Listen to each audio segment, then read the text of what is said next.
Hello there, this is Doris Benter of Library Arts. I'm so glad you're here to join me today as we jump into fall and fall-themed crafts by creating this wonderful hoot owl peering out at everyone from his branch in a nighttime forest. So let's get started. I'll go over the materials you need and we'll create our mixed media owl today. I'm looking forward to working with you. All right, let's go over the materials you're going to need today. You're going to start with a canvas board, and on that canvas board, you're going to see that there's already an owl shape drawn for you. So the only thing you're going to have to add when we start going through the steps is a little wing shape here, which I'll walk you through. The other things you're going to want are materials for the face of your owl. Now your owl is going to have some fun glittery eyes with some fun gemstones that you can place wherever you want. And you're going to have a little moon shape for the background. You're going to need some glitter, a craft stick. You're definitely going to need a little beak for your owl.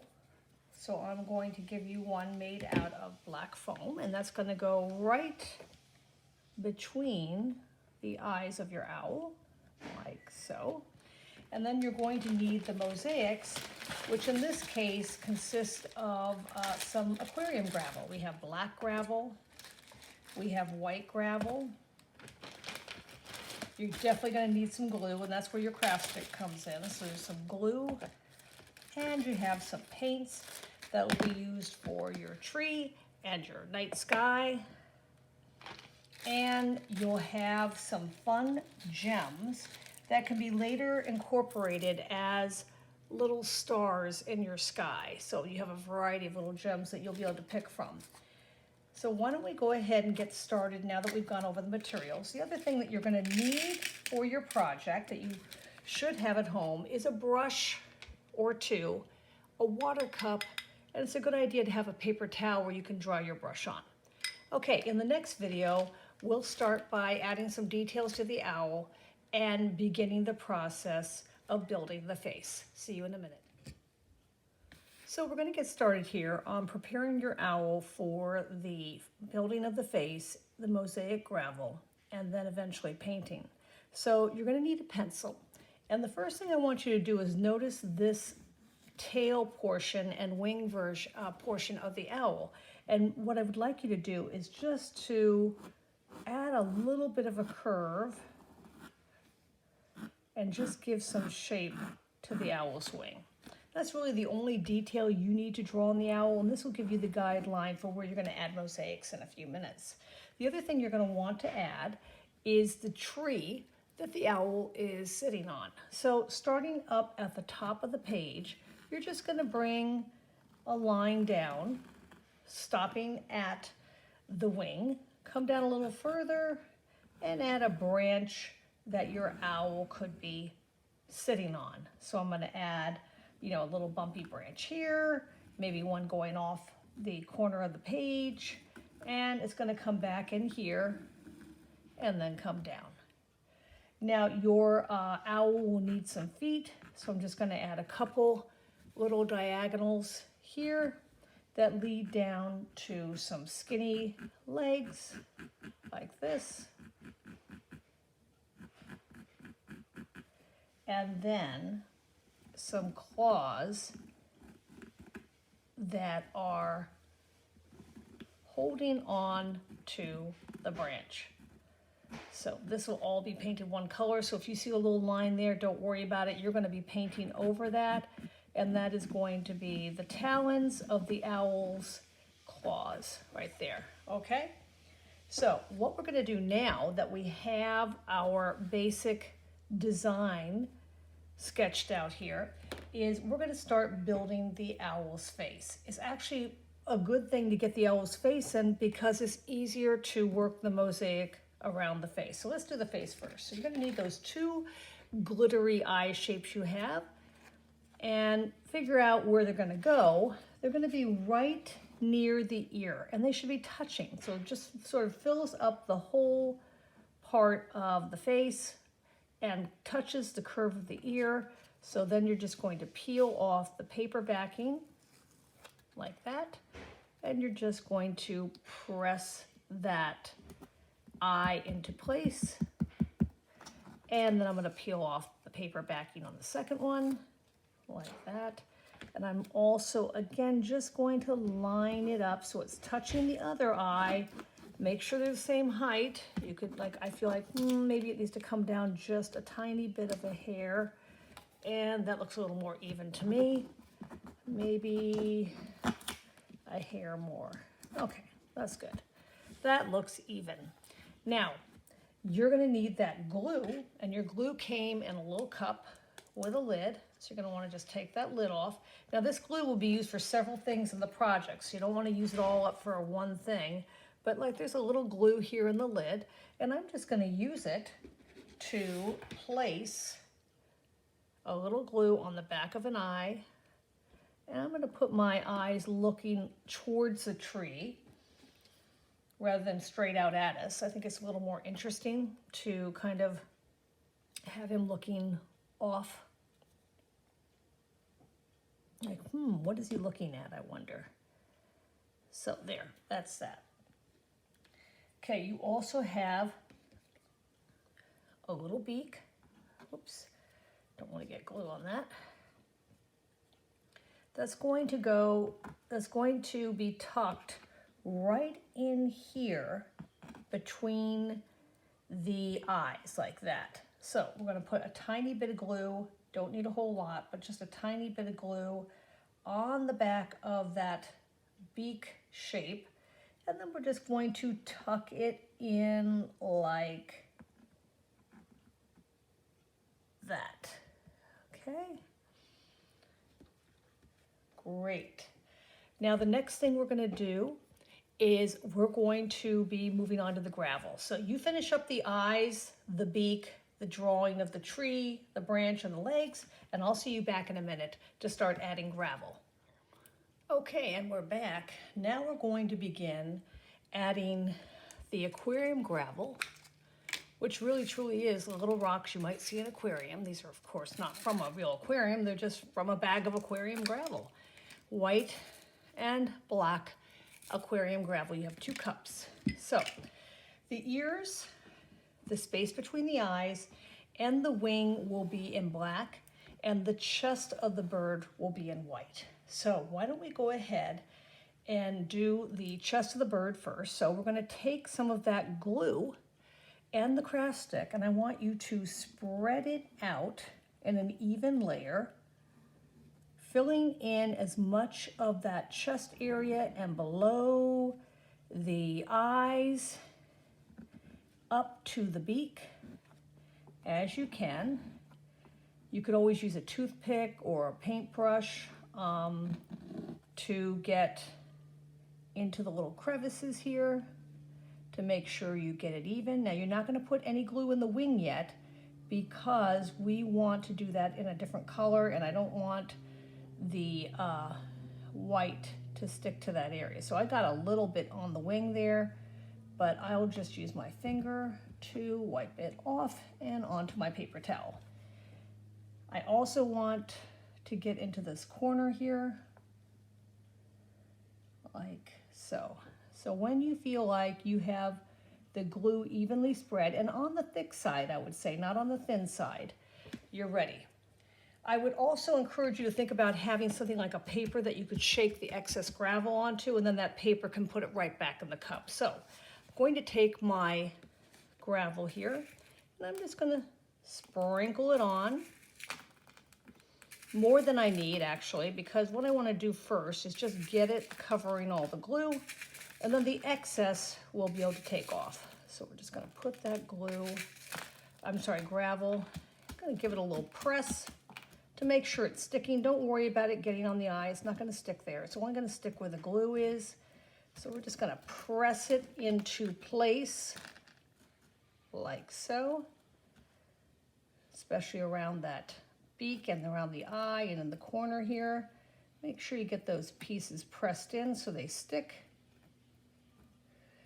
Now, remember, you're going to have some excess gravel, as I said.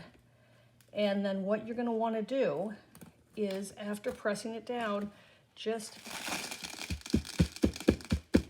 shake it off so that the gravel stays behind. Then it's very easy, if you have a piece of paper here, to pick up the paper, fold it, and just pour it right back into your cup. So now look how much gravel you have to use for a future project, because gravel is fun for mosaics in general. So just cap that, put it aside. Isn't that great?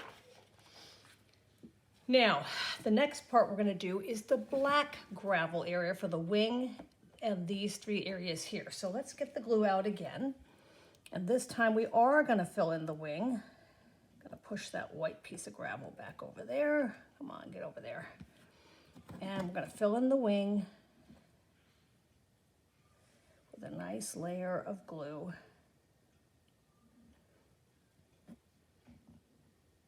And just look for those pencil lines to give you some guidelines for what shape you need. Fill it in as best you can. Just like that. There's one wing. Now we're going to put some glue in the upper wing. And you can turn your craft stick to the side so you get the edge of the craft stick like this, so that you can get into little areas that are a little more difficult.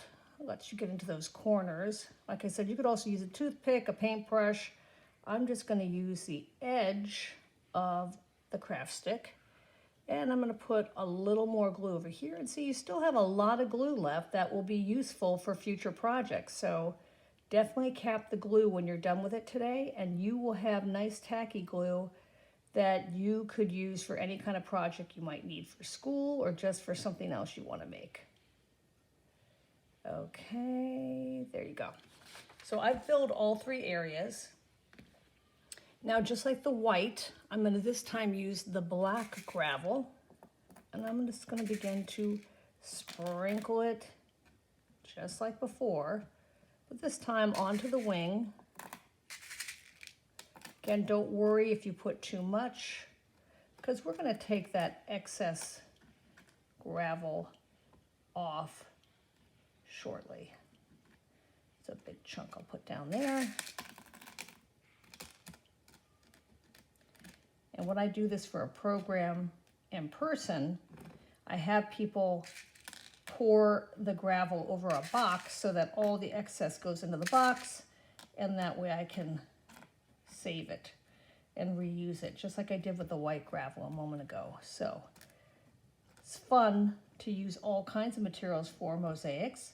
People traditionally think of just, you know, glass and ceramic tiles, but I think sticks, stones, shells, all kinds of great things can be used for mosaics. And you can, again, just take a couple little tiny rocks and poke them in where you see a space or two that needs a little attention, press them down. Some of these will fall off when we shake it, but you can press in as many as you want to have, just like that. Now I'm going to go up to the ear, the two little feathery ears, and I'm going to put some black gravel up there as well. Just going to press it in, make sure it's really sticking to the glue, like so. It's a little trickier because these are smaller shapes, but you can definitely make it work.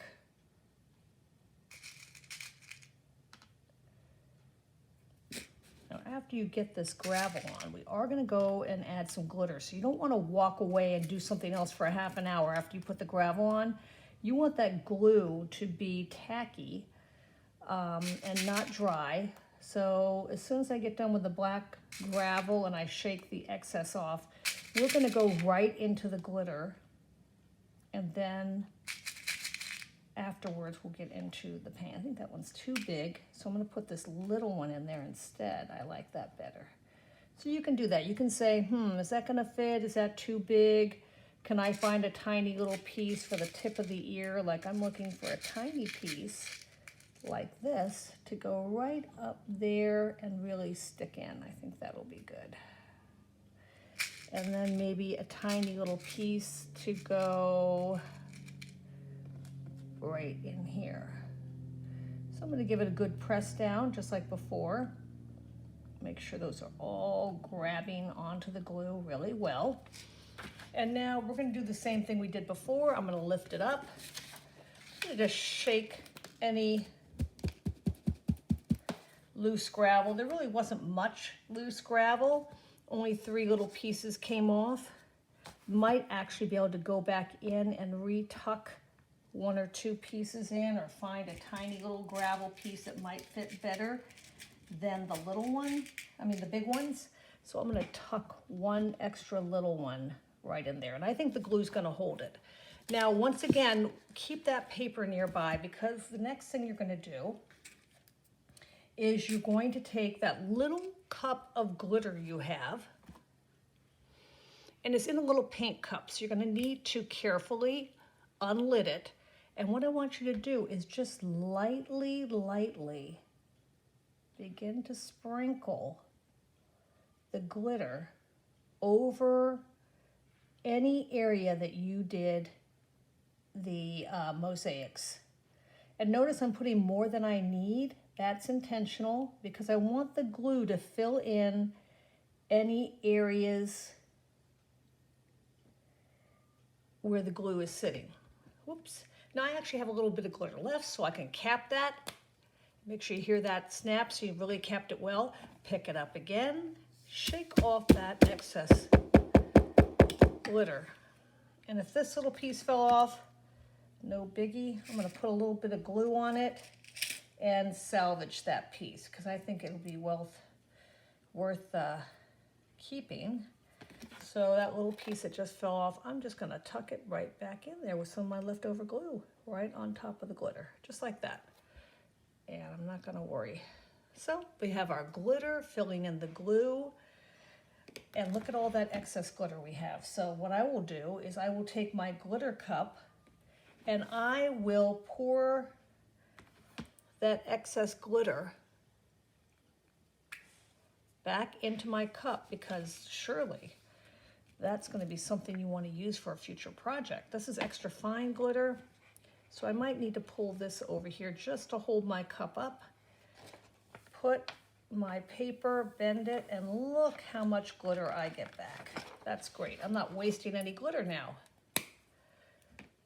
Okay, so there we go. We are ready to start painting in the background and adding our moon, and we will do that in the next video. So I'll see you in a moment. Great. It's okay to move on to the next step before any of the gravel dries and the glitter. That can dry while you're working on it. So let's start on the tree first. We have some black and brown paint here, and remember you're going to need a cup of water and some brushes, and those will be used to paint in the tree. So I'm going to uncap my paints here. I like to use black and brown because I think it gives a much better bark color. You can use any combination you want. If you want, more brown than black, that's okay. I'm going to first put some brown down just to block in the shape of my tree. And you could even have some fun if you wanted to draw a little, tree knot where maybe some eyes were peeking through. That might be a fun thing you might want to do. I'm going to first put the brown down in one flat color, and then I'm going to drag some black through it to give it some texture, but also to give it a feeling of tree bark. So I'm just painting around the tail wing area of the owl, and I'm going to come around, and I'm also going to do the branch once I get down here. Bring it all the way off the canvas on the bottom. And I'm going to go around the owl's legs for now because I'm not quite ready to paint those in. So I'm just going to touch them, but I'm not going to paint them in yet. So that's a little space between the feet. I might, just put a little brown between the talons, but I'm not actually painting in the legs and feet yet. You might even want to use a smaller brush when you get to that kind of a detail on your work.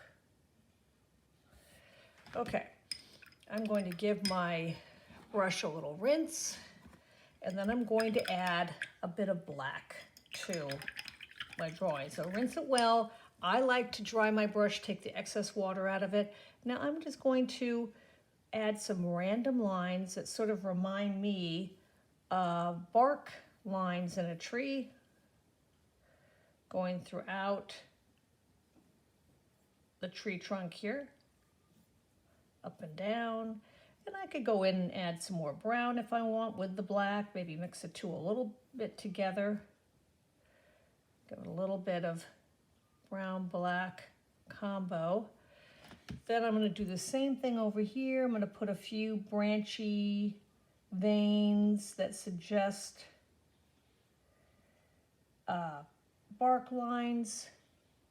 And again, you're going to have some leftover paint here that you can save for a future project. So don't be afraid to cap these paints up with their own little cap that's built in.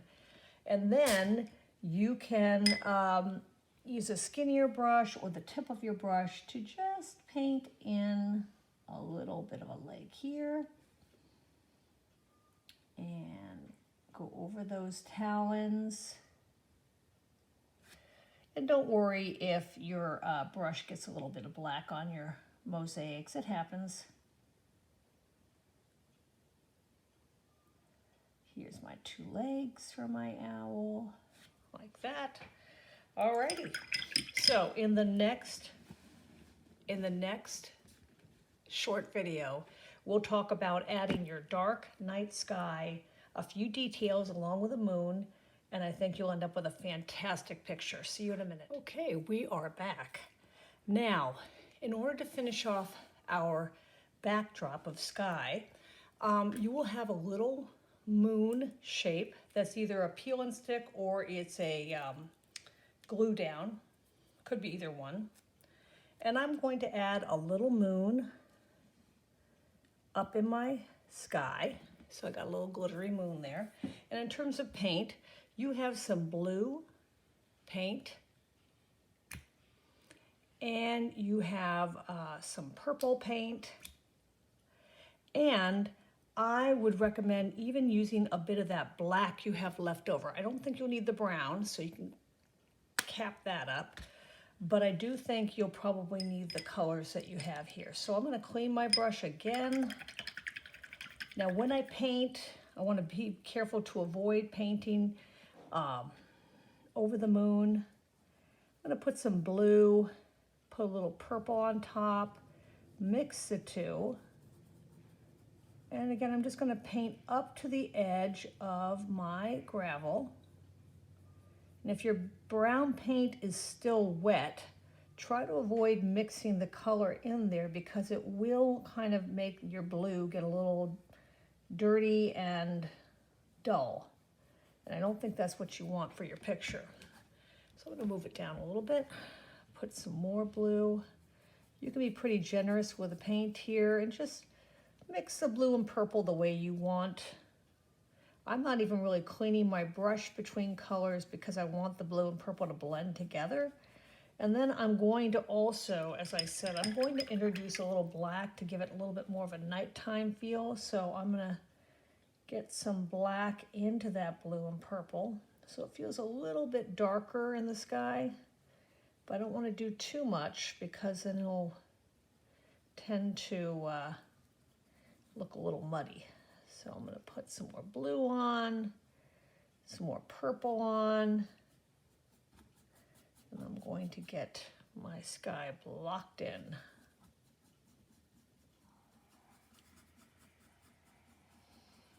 This. purple.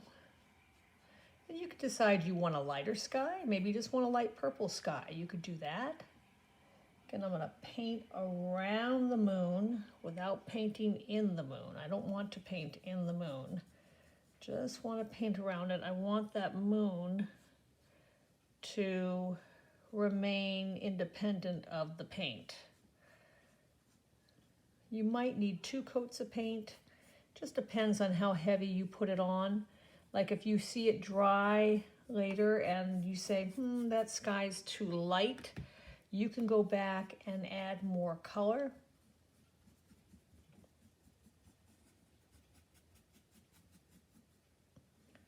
And again, you can mix the blue and the purple. You can add some black. Just ease off on the black though if it starts getting too muddy, because I don't think that would be your intention to have like muddy black background. But I'm going to add again some black in here just to make it feel more like a night sky.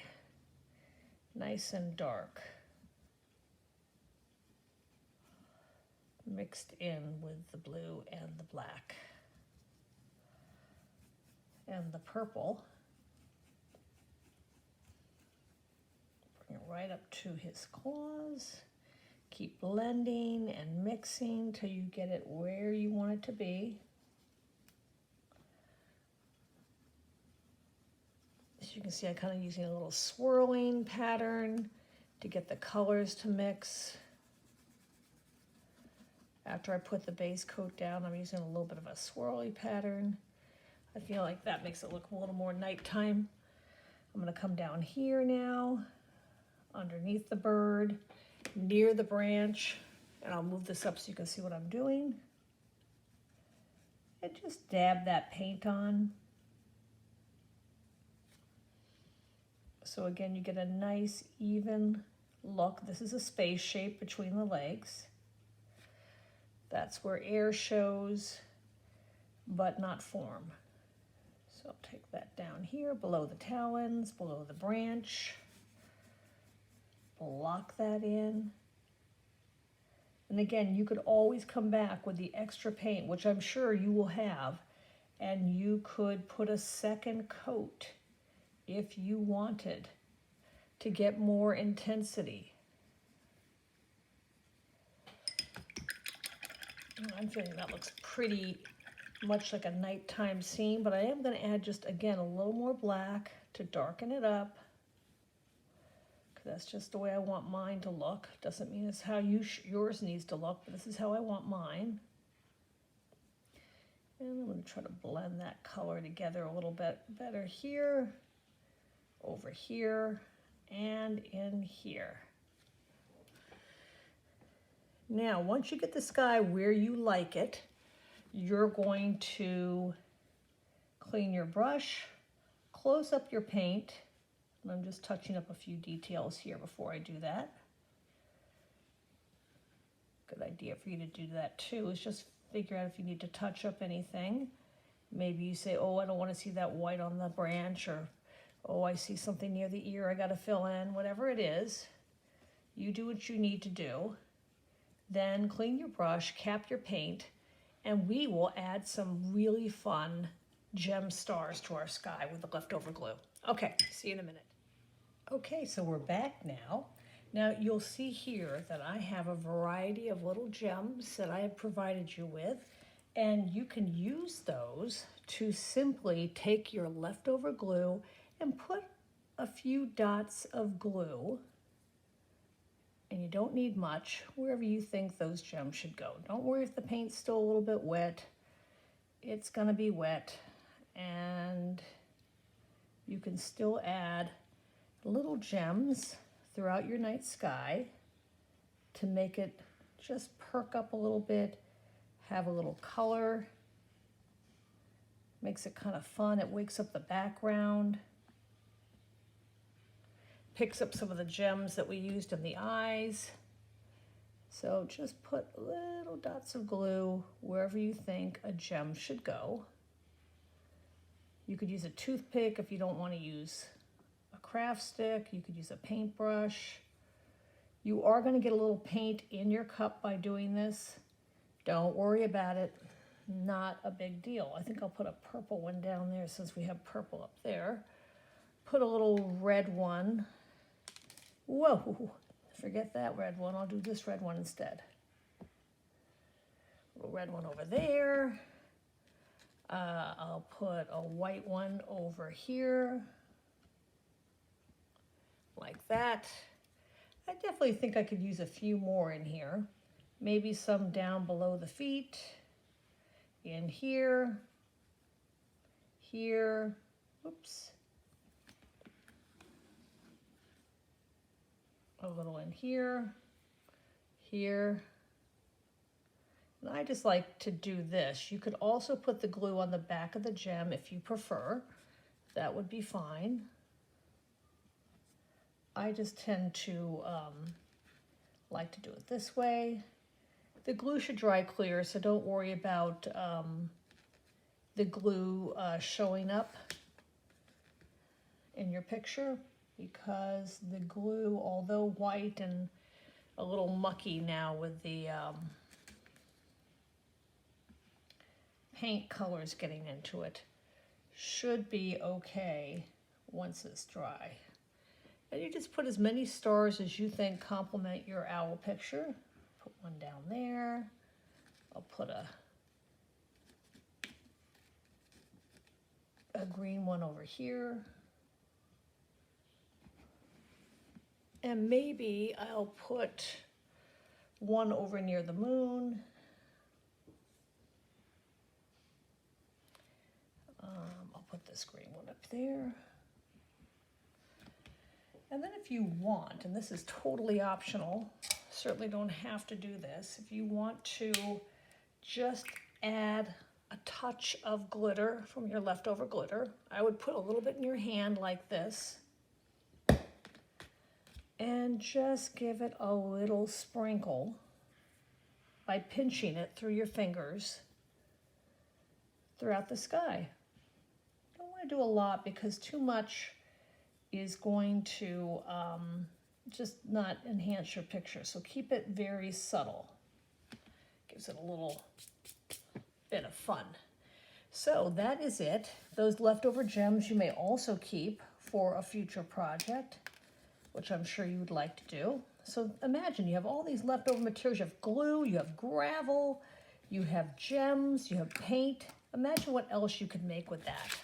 But in the meantime, let that owl, that mosaic owl, dry completely overnight before you put it on display. So I want to thank you so much for joining me today to make this fun mosaic craft. So this is Doris Venter of Library Art saying goodbye. I hope I see you again. And in the meantime, stay creative.